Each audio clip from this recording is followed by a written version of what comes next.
Republican who voted for the one big, ugly bill should be ashamed of themselves. They aren't helping their constituents. They are hurting their constituents. That's an objectively verifiable fact. The GOP tax scam is a disgusting abomination. It rips health care away from up to 14 million people, everyday Americans across the country. Hospitals will close. Nursing homes will shut down. And yes, people will die if the GOP tax scam ever became law. It's a disgusting abomination. The one big ugly bill would enact the largest cut to nutritional assistance in American history. That's also disgusting. Republicans literally want to rip food out of the mouths of children, veterans, and seniors. Every single Republican who voted for this bill should be ashamed of themselves. This bill that Republicans narrowly passed, it limped out of the House of Representatives. And we're going to work hard to make sure it dies in the Senate.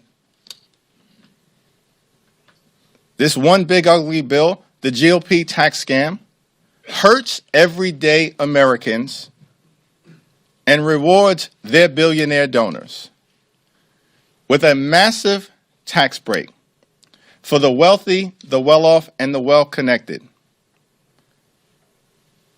And to make matters worse, they will saddle our children and grandchildren with more than $5 trillion in additional debt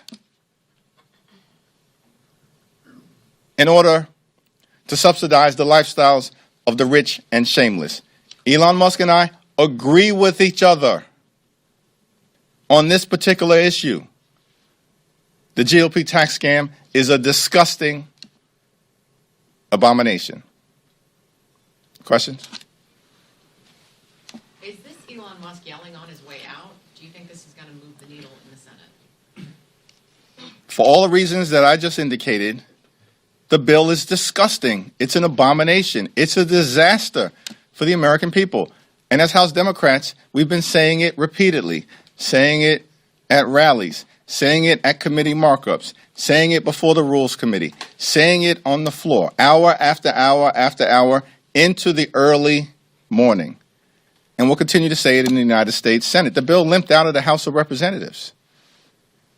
They had to strong-arm members of the Republican conference to even get this done. Many of these Republicans know that they were doing the wrong thing by their constituents. And we're going to continue to expose it. Before Elon Musk decided to weigh in, the American people understood the deal. In every single poll that has come out over the last 2 weeks, the Republican one big ugly bill is deeply underwater. It is unfavorable by 8 points, 10 points, 15, 16 points. Every single poll across this country that has come out over the last 2 weeks, the American people have rejected the Republican one big ugly bill. And we're just getting started. I'll go. I'm sorry. You guys were late on this side of the room. Thanks, Mr. Leader. Speaker Johnson implied that part of the reason Musk might be opposing this has to do with the getting rid of the EV tax credits. What do you think about those tax credits that benefit this particular billionaire and his company in Tesla? The clean energy credits that were part of the Inflation Reduction Act actually have had a significant benefit in terms of economic activity all across the country, particularly in red states and congressional districts represented by Republicans. Standing up a clean energy economy lowers energy costs, helps to protect the environment, and combats the climate crisis with the fierce urgency of now that is necessary, while at the same period of time creating jobs and generating economic activity. Republicans decided that they want to detonate these clean energy credits. I haven't spoke to Elon Musk. I'm not sure what the reasons are for this extraordinary statement, but we're in complete agreement. The GOP tax scam is a disgusting abomination. And yes, the repeal of the clean energy tax credits is one of many reasons why the Republican one big ugly bill is a complete and total disaster. These extremists can't even defend it. So you have the senator from Iowa say, in response to a question that was heartfelt about people dying prematurely because they're going to lose health care coverage under the GOP tax scam, that everyone's going to die. Yes, Joni, we know, the American people know that at some point in their lives, they are going to pass away.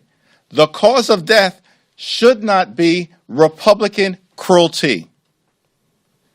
The cause of death should not be this disgusting abomination of a bill.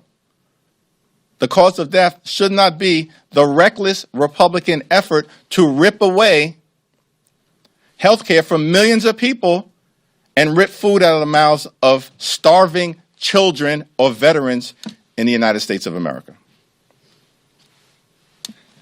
Has your caucus come any closer to making a decision on how to respond to the red line being crossed of Congresswoman Mclver being charged or the potential threats against other members?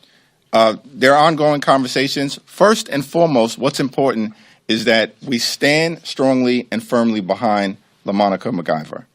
And that's priority number one, to make sure that she has the first-rate legal representation that she needs to battle these charges. She does. We're going to make sure that she has the resources that she needs to aggressively push back on all fronts against this extreme, reckless, corrupt, legal assault on a duly elected member of Congress who was doing her job. We have to stand with her until these charges are either dismissed or defeated in court, and we will. And those are the most immediate priorities as it relates to standing up for LaMonica. And that's what we needed to initially put into place. And then, of course, there's a more collective response. And you can expect some activity and action on that front to be led in part by Jamie Raskin. Thanks. Thank you, Mr. Leader. During a discussion on CNN on Sunday, Debbie Dingell was discussing the voting blocks that Democrats lost in 2024. She says, we've got to lay out our agenda for what we're going to do. We need our Project 2028.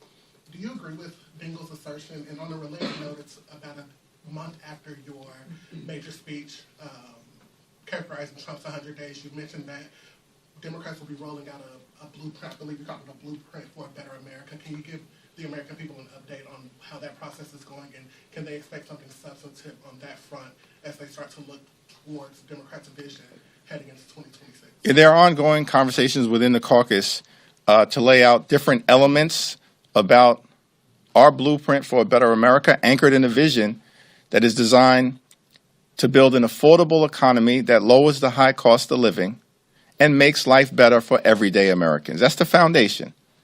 That's our North Star. Republicans are making life worse for you. Our objective is to make life better for everyday Americans, starting with an economy that actually works for hardworking American taxpayers. and that actually lowers the high cost of living and makes life affordable in America. Not a single person ever should be put in a position here in America where they're struggling to live paycheck to paycheck. We need an America that rewards hard work and playing by the rules.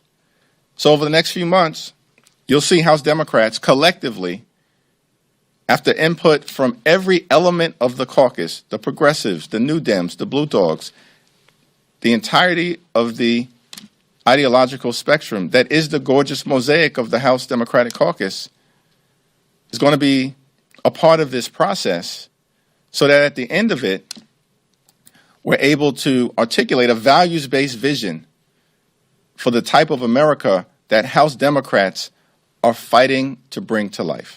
Debbie Dingell saying that Democrats need a Project 2028. A response to that? Well, Republicans are aggressively trying to destroy America as we know it and end the American way of life. That's what this Donald Trump effort has been all about, which, by the way, the American people are rejecting. Despite all of the talk of this so-called big mandate, this guy is the most unpopular president after 100 days in office in modern American history. So much for your mandate. And then your signature bill, this disgusting abomination, is also unpopular before Elon Musk spoke up. And so Project 2025 is a disaster for the American people. It's a reason why the American people are running away from Republicans. But of course, that's one side of the equation. The other side of the equation is how do we rebuild the America that Donald Trump is trying to break in record time. And that's an effort that we as House Democrats look forward to being a part of as we move forward. We'll go to the back row. Thanks. The crypto industry spent heavily in 2024, a lot of key races across the country, and they're expected to do similarly in 2026. You've seen, some internal divisions among Democrats in the Senate and the House around this crypto. Are you concerned at all at the spending and its potential influence on legislation? Well, crypto spent both for Democrats and Republicans. Certainly that was the case in the House of Representatives because there are allies of the crypto industry on both sides of the aisle in the House, and that was reflected in the crypto industry's engagement. I think the best thing that can happen in terms of moving forward is that we arrive at a bipartisan solution in terms of the legislation that is pending in the Congress, because that's the only way for it to be sustainable. When you make an issue partisan, and at this point crypto is not partisan, Donald Trump is a separate problem that has to be addressed. The real-time corruption in terms of the Friends and Family program to monetize Trump's office and enrich parts of the family, in part by using crypto, that is a problem that has to be addressed decisively. And we're committed to doing that as Democrats. But when you take away that piece of it, which is a very important piece, I think substantively, figuring out how we arrive at a bipartisan resolution of the crypto issues that are currently pending before Congress is what will best serve the American people and also best serve an appropriately regulated industry that allows for innovation but also has guardrails to protect the American consumer. Thanks. A lot of questions today. Thank you, Leader. House Republicans are moving to claw back billions of dollars in funding to USAID, NPR, and PBS, which they claim is a waste of taxpayer dollars. What is your position on taxpayers footing the bill for programs like that? All these things that are being proposed by extreme MAGA Republicans are dead on arrival. It's fantasy. It's not happening. It's not happening. And that's just the reality of the situation. So they have a responsibility to govern. And it's been a disaster so far. Chaos, cruelty, and corruption is what characterizes Republican complete control of government in this town. So my suggestion to them is, why don't you focus on the things that you actually promised you would focus on when you lied to the American people last year? Because Republicans spent all year in 2024 promising that they were going to lower the high cost of living in the United States of America. And, in fact, costs would go down on day one. Costs aren't going down under Republican complete control of government. They are going up. Inflation is going up. The cost of living is going up. Life is becoming more unaffordable for everyday Americans. Donald Trump and Republicans broke their promise to focus on the issues that matter in terms of the economy. And that's one of the reasons why the American people are running away from the Trump presidency and the sycophants who are nothing more than a rubber stamp for Donald Trump's extreme agenda in Congress. So if follow-up to that, if you say if it's dead on arrival, then you want it to remain the way it is with taxpayers continuing to, I mean, if it's not going to go anywhere. I think my remarks speak for themselves. Yeah, follow up on that. You say it's not going to happen. You mean that you don't think Republicans have the votes to pass the rescission? Correct. And in the House and the Senate, or in which chamber? Remains to be seen what the case is in the House, but it's my full expectation that, as has been the case up until this point, they will confront strong and unified Democratic opposition in the House, struggle to get any bill out of the House of Representatives, and then it's dead in the United States Senate. You know, it only takes 50 plus 1 in the Senate. Dead in the United States Senate. Thank you, Mr. Leader. I just want to ask you about some reporting that we just published. CBS News has learned that the U.S. Navy is considering renaming multiple naval ships after civil rights leaders and prominent Americans, among them the USNS Harvey Milk, which, of course, this is coming during Pride Month, but other potential vessels include the USNS Thurgood Marshall, Ruth Bader Ginsburg, Harriet Tubman, Dolores Huerta, Lucy Stone, Cesar Chavez, and Medgar Evers. I know you've been quite critical of the Defense Department and the Defense Secretary on issues of diversity, so I just wanted to get your reaction to that. It's a complete and total disgrace. It's an utter abomination in terms of the extreme MAGA Republican effort to continue to erase American history. And we're not going to allow it to happen. And you wonder, why do these far-right extremists who are utterly unqualified for the jobs that they currently hold in the United States government exhibit A, Pete Hegseth, the least qualified Secretary of Defense in American history, and this guy's leading the charge? It's a joke. You're not qualified for the job that you have. You didn't get that job on merit. And so here's what the outcome is going to be. Every single time they've raised this issue and tried to cancel a part of our history, they've had to walk it back. Because the American people, aided and assisted by Democrats, have aggressively pushed back. They tried to cancel Harriet Tubman. We reversed it. They tried to cancel Jackie Robinson. We reversed it. They tried to cancel the Tuskegee Airmen. We reversed it. They tried to ban hundreds of books in the Naval Academy.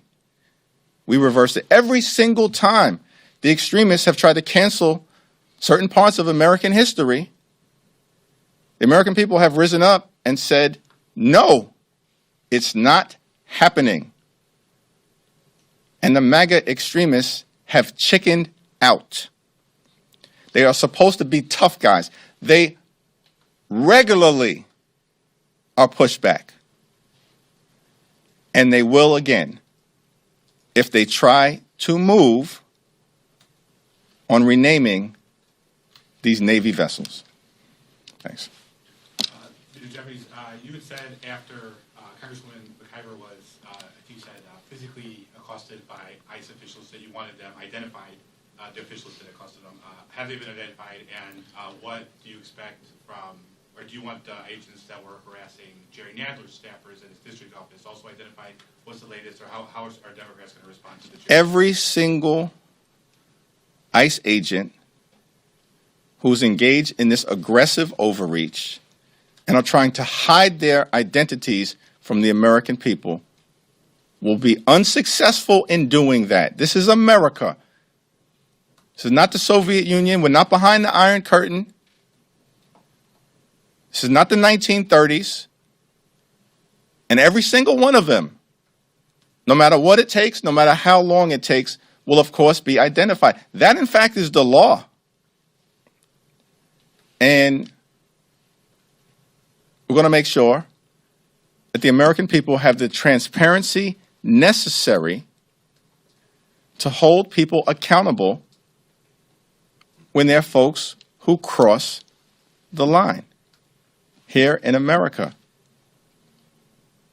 That's what's going to happen. And as I mentioned earlier, and I spoke to Congressman Nadler about this, our first priorities are always going to be making sure the person who was on the front line is in the best possible place to move forward. That's the case with LaMonica Mclver, and it is also the case with Congressman Nadler's brave, young, patriotic staffer. And we've got to address those issues first. That's the human thing to do, while simultaneously, of course, preparing to deal with the broader policy implications, which, as I mentioned, are underway. Thanks. Go back to this side. Yep. There are two members of the Congressional Black Caucus running to be ranking member on House Oversight. How do you think the CBC will handle that? It's a good question. We have a CBC meeting on Wednesday. At some point, I think both members will present themselves before the CBC, along with the two non-CBC members. That has been the traditional practice. And at the end of the day, may the best woman, may the best man win. We'll see what happens. On our side of the aisle, there's actually an election. It's a democratic process. People make their case to every single one of the House Democratic Caucus members, who then decide the best path forward. This is not the first time that multiple CBC members have been in a race together with each other, and it's always been handled like a family. Decades ago, Greg Meeks and Jim Clyburn ran against each other in the same race for vice chair of the House Democratic Caucus. At the end of the day, it worked out well for both of them. Barbara Lee and I were in a race together to be chair of the House Democratic Caucus. She had an incredible career in the United States Congress, and now she's the mayor of Oakland, and a great friend and colleague to me and to all of us within the CBC, a great leader. Those are just two of several examples. So the CBC will handle it like a family in the same way that we've always handled it, like a family. And at the end of the day, the caucus will make its decision. Leadership, of course, remains aggressively neutral. As is the case, we don't put our thumb on the scale, which is what happens on the other side of the aisle. And we'll see what happens at the end of the day over the next few weeks. Do you expect them to endorse? Say it again? Do you expect them to endorse the CBC? That's an interesting question. That's probably best asked to Yvette Clarke and the CBC Executive Board. At this point, I'm just a voting member. Thank you. There are now 4 candidates in the oversight race. 2 of them are 44 and 47. The other 2 are 70 and 77. After what happened with Congressman Connolly and some other 70-year-old members, some of whom have been in committee leadership positions and were essentially pushed out of those positions, what do you say to Democrats, both here in Congress and outside of Congress, who worry that the seniority system is once again going to elevate someone that many of them feel is not up for the job?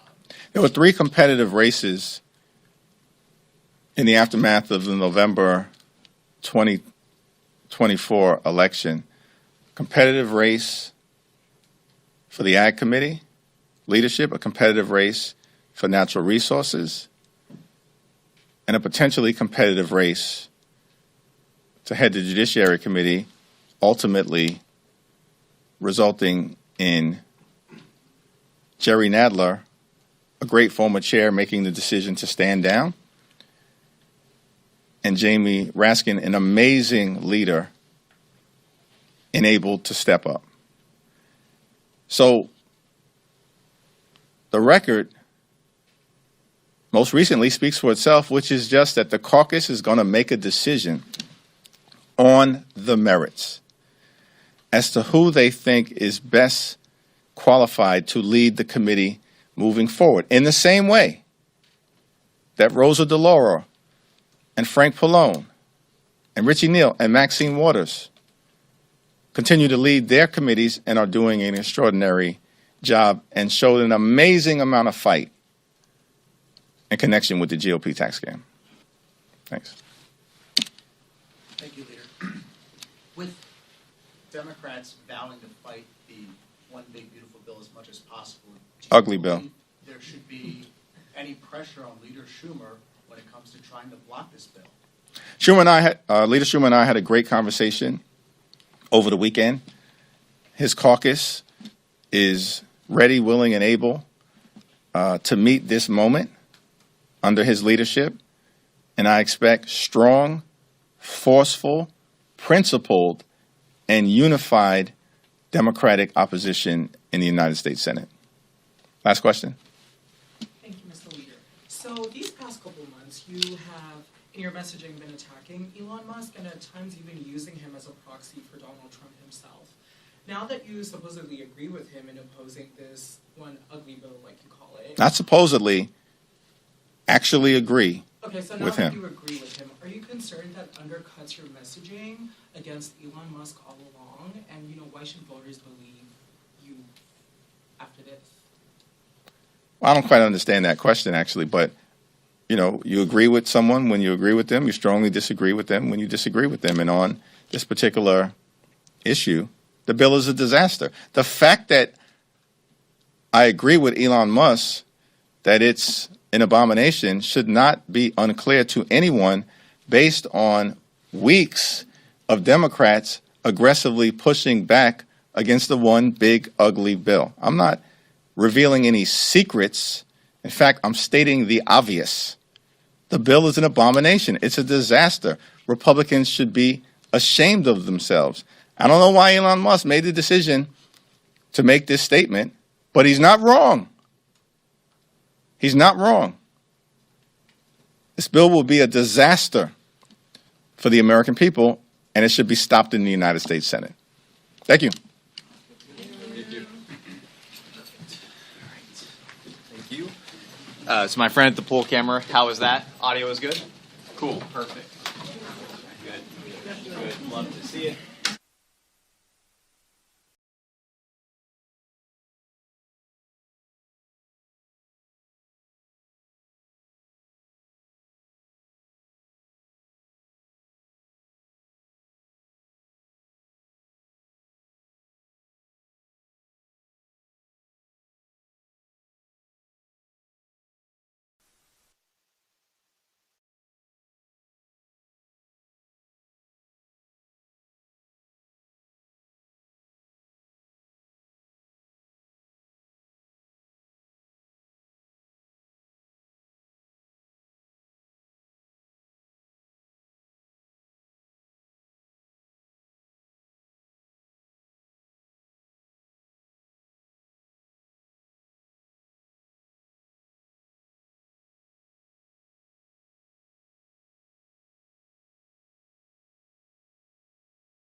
Do this 7 minutes a day until May 19th. We start this Monday.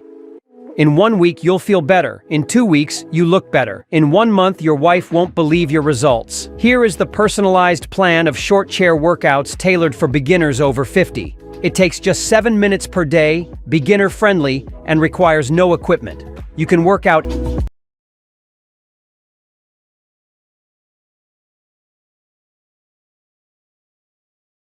Welcome to the Daily Show. Man, my name is John Stewart. We got a show for tonight. Carol